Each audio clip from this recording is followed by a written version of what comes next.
নামাজ। আচ্ছা, নামাজ না পড়লে ক্ষতি কি হবে চাচা? নামাজ না পড়লে ক্ষতি তো আলেমের মুখে শুনেছি যে নামাজ না পড়লে জাহান্নাম যেতে হবে। দর্শক, চাচা বলছেন নামাজ যদি না পড়ি তাহলে আমাদেরকে জাহান্নামে যেতে হবে।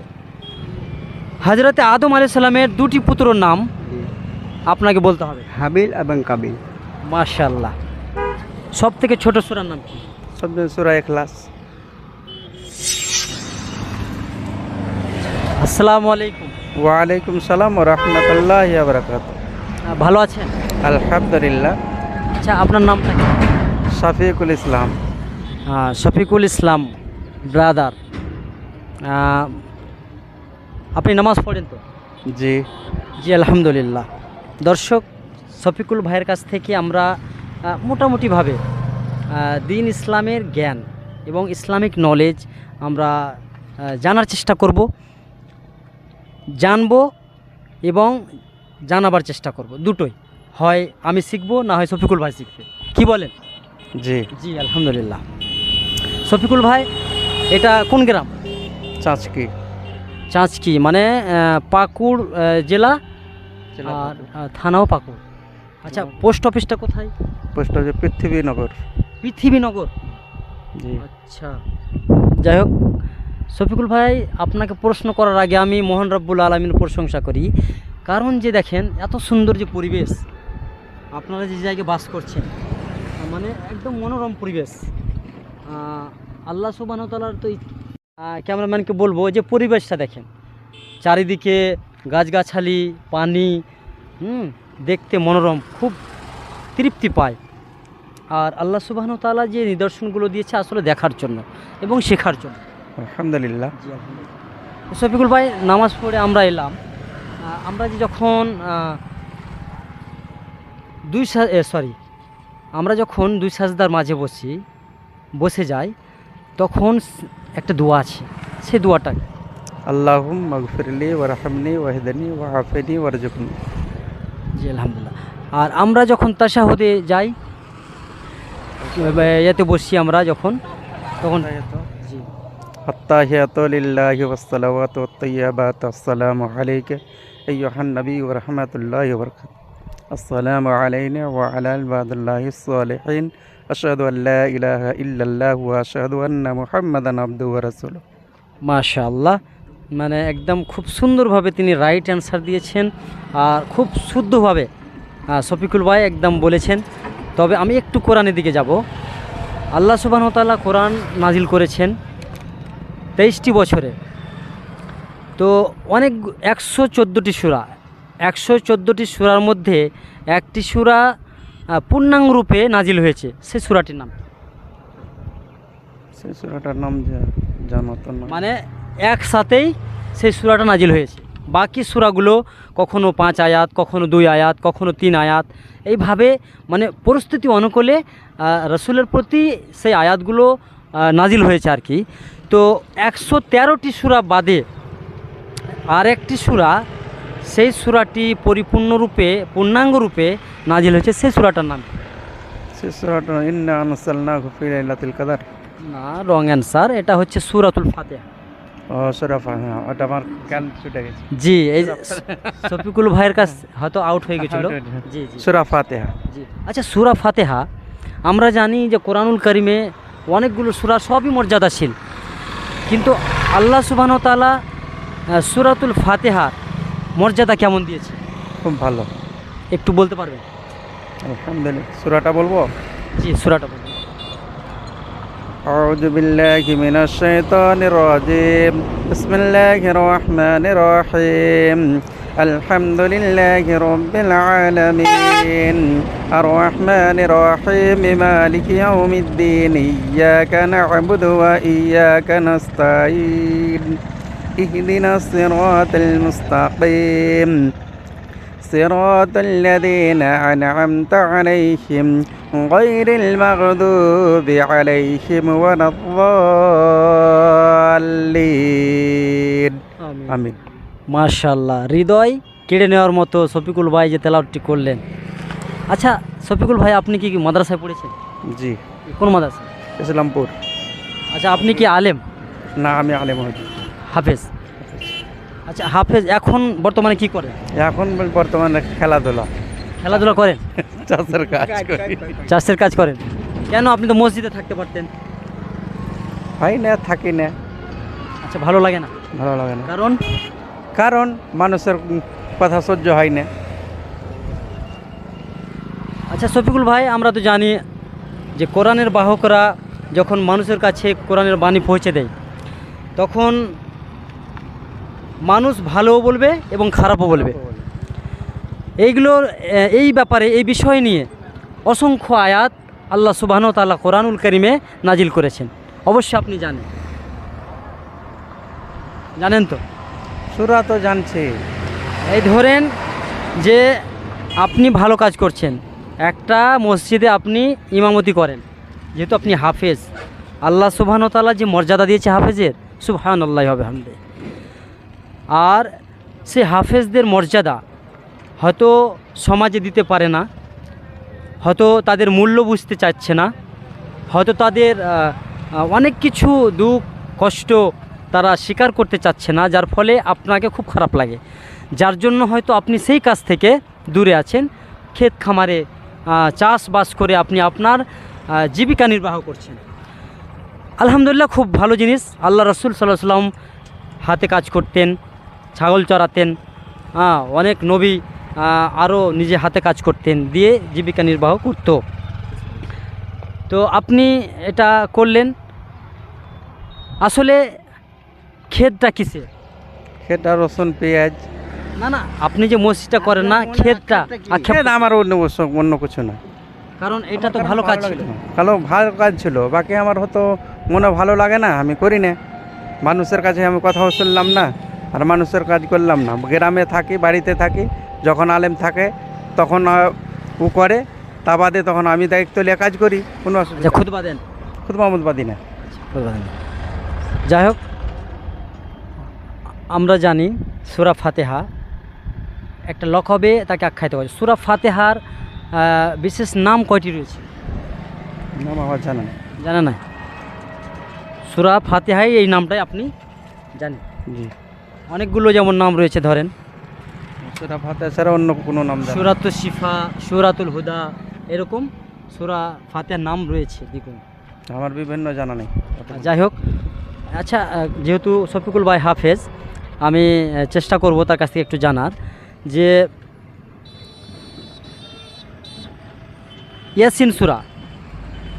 ইয়াসিন সূরা যদি তেলাওয়াত করা হয় তাহলে তার ফজিলতটা কী রয়েছে? কতগুলো আমরা কইতে পারবো না গো, দার্সের কিতাব কম করেছি। আচ্ছা, যাই হোক, সব থেকে কোরআনুল কারীমের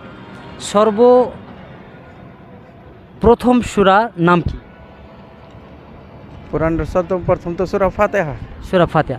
সব থেকে কোরআনুল কারীমে সর্বোচ্চ সূরা, মানে সব থেকে বড় সূরার নাম কি? সূরা বাকারা। সব থেকে ছোট সূরার নাম কি?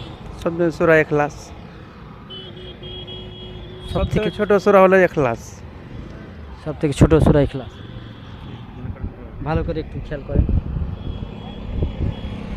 সব থেকে তো ছোট আর সূরা কাউসার আছে, যেমন ইন্না আতাইনাকাল কাউসার।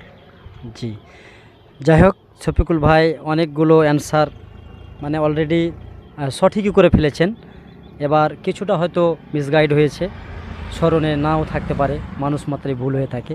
আলহামদুলিল্লাহ, শফিকুল ভাইয়ের কাছে আমি শুকরিয়া আদায় করছি যে আপনি যে পরপরভাবে আমাকে অ্যান্সার করলেন এবং আপনার মূল্যবান সময়টা আমাকে দিলেন, যার জন্য আপনাকে আমি আমার আন্তরিকতার সহিত শুকরিয়া জ্ঞাপন করছি। অসংখ্য ধন্যবাদ। আসসালামু আলাইকুম। আসসালামু আলাইকুম। চাচার কাজ চলে যাব। সুপ্রিয় দর্শক, আমরা ঝাড়খণ্ড রাজ্য এবং জেলা পাকুড়, থানা পাকুড়, চাঁচকি, এই গ্রামটা হচ্ছে চাঁচকি। জি, 18 পুকুরের উপরে আমরা আছি। যাই হোক, পরিবেশটাও খুব সুন্দর। আমরা সম্মানিত এক চাচাকে পেয়েছি, শরদ্ধিও। আসসালামু আলাইকুম। ওয়ালাইকুম সালাম ওয়া রাহমাতুল্লাহি ওয়া বারাকাতুহু। কেমন আছেন চাচা? আলহামদুলিল্লাহ। আলহামদুলিল্লাহ। আচ্ছা চাচা, একটু এদিকে তাকান। আপনি নামাজ পড়েন তো? নামাজ তো পড়ি। 5 ওয়াক্ত নামাজ পড়েন? পড়ি। আলহামদুলিল্লাহ। আপনার বয়স প্রায় 70 প্লাস। উপর পার 84 50 চলছে। আলহামদুলিল্লাহ, আল্লাহ সুবহানাহু ওয়া তাআলা যে হায়াত দিয়েছে, এই সৌভাগ্য সবার জোটে না। 84 ইয়ার্স, 84। দর্শক, আল্লাহ সুবহানাহু ওয়া তাআলা যে তাকে হায়াত দিয়ে তয়্যবা দান করে, দোয়া করি আল্লাহ যেন তাকে সুস্থতা দান করেন, হায়াতে তয়্যবা দান করেন।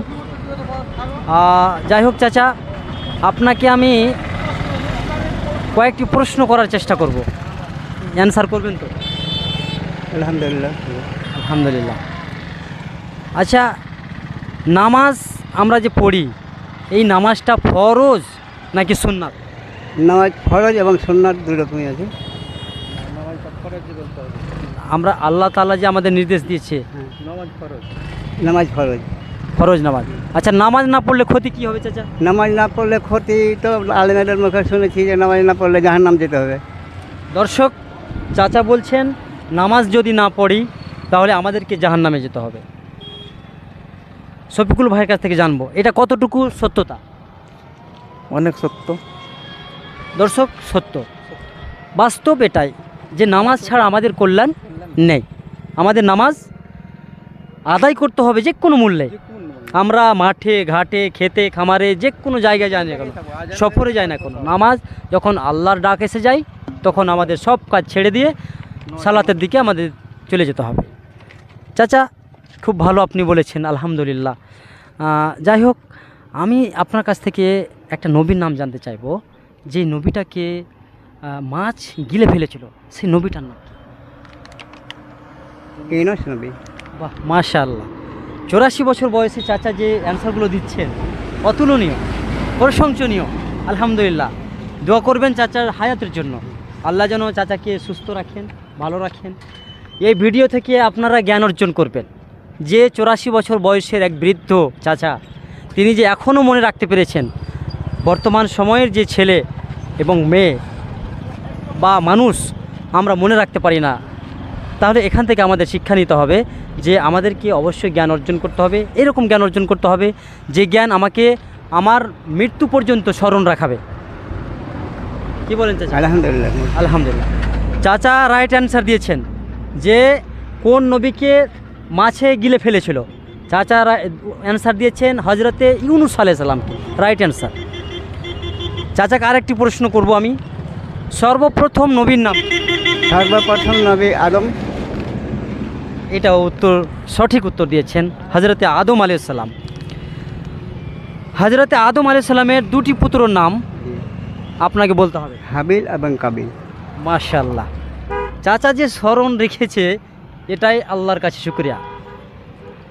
চাচা, আপনি কোন ক্লাস পর্যন্ত পড়ান? আমি কিছু লেখাপড়া করি না, আমি ড্রাইভারি করতাম, টেকনিক্যাল। এই বাংলা হালকা ফুলকা শিখে জানি। আরবিক কি শিখেছেন? আরবি কেউ শিখাই, মাদ্রাসা পড়ি। একদম। এইগুলো কি কোথা থেকে শিখলেন? এই মাদ্রাসা আলেমের সঙ্গে বসে উঠে এইসবগুলো শিখেছি।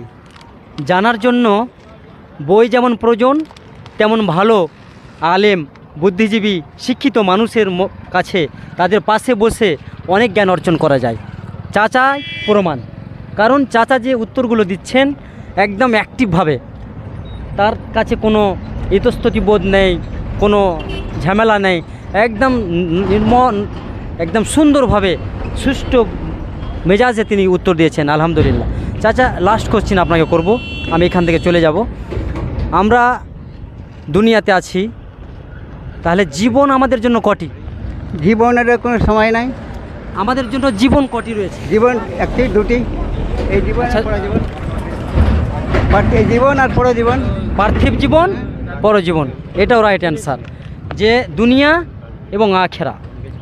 আচ্ছা, দুনিয়াতে যে আমরা এসছি, তাহলে আমাদের কিভাবে চলা উচিত? আমাদের সত্য পথে চলা উচিত এবং আলেমদের সঙ্গে উঠা বসা করে কিছু বিদ্যা অর্জন করা দরকার, তাই আমরা চলব। আলহামদুলিল্লাহ। চাচা খুব সুন্দর দিয়েছেন, আমি খুব খুশি, আলহামদুলিল্লাহ। এবং চাচার জন্য এই আন্তরিকতা আমার থাকবে। লাস্ট কোশ্চিন, কোরআনুল কারীমের একটি সূরা রয়েছে, সেই সূরাটি এতই ফজিলতপূর্ণ যে আল্লাহ সুবহানাহু ওয়া তাআলা বলেছেন যে সূরাটি তেলাওয়াত করলে কবরের আযাব থেকে রক্ষা পাবে। সেই সূরাটির নাম সেই সুরাটি তো নাম বলতে পারবো না, সুরাটি বলেন তো যে বলতে পারবো। পারবেন? কি? বলে দেবো আমি। বলেন। তাবারাকাল্লাযী বিয়াদিহিল মুলক। আমরা অনেক হাদিস, অনেক ওলামা ইকরাম, মুহাদ্দিস ইকরামের মুখ থেকে শুনে আমরা জেনেছি যে সূরা মুলক যখন তেলাওয়াত করা হয় জুমার রাতে, সেই বান্দার জন্য সেই কবরে আযাব তার জন্য মুফত হয়ে যায়, মাফ, এবং তাকে রক্ষা করা হয়। চাচা, আপনাকে অসংখ্য ধন্যবাদ। আপনি যে এত সুন্দর করে উত্তরগুলো দিয়েছেন এবং আপনার মূল্যবান সময়টা আমাদের এই পেজে ব্যয় করেছেন। আচ্ছা চাচা, আপনার কাছে একটা কথা জানতে চাইবো, আমরা যে কাজটা করি আসলে আপনার চোখে বা আপনার কাছে এই কাজটা কেমন লাগে? আমাকে তো ভালো লাগছে, কোনো লোককে বলবেন, শিখবেন, শিখাবেন, ভালো লাগছে। আচ্ছা, দোয়া দেবেন? আলহামদুলিল্লাহ। এই যে বিরুদ্ধ চাচার কাছ থেকে যে দোয়া পাওয়া আল্লাহর কাছে গ্রহণযোগ্যতা, আমরা জানি যে বিরুদ্ধরা দুনিয়াতে যদি থাকে তাহলে তারা আল্লাহর এক রহমত, সমাজে থাকবে, পরিবারে থাকবে, এরা রহমত হিসাবে। কোনো সমাজে বিরুদ্ধ বয়সে যারা থাকবে তারা আল্লাহর এক বড় রহমত, নিয়ামত। আপনার মতো রহমতের সাথে কথা বলা আল্লাহ তাআলা আমাকে নসিব করেছেন। আল্লাহ যেন আপনার হায়াত তাইয়্যিবা, আমার জন্য দোয়া করবেন যেন সমাজের জন্য, জাতির জন্য কিছু মেসেজ, কিছু কাজ যেন করতে পারি। করতে পারেন, আলহামদুলিল্লাহ। আসসালামু আলাইকুম। আসসালামু আলাইকুম ওয়া রাহমাতুল্লাহি ওয়া বারাকাতুহু।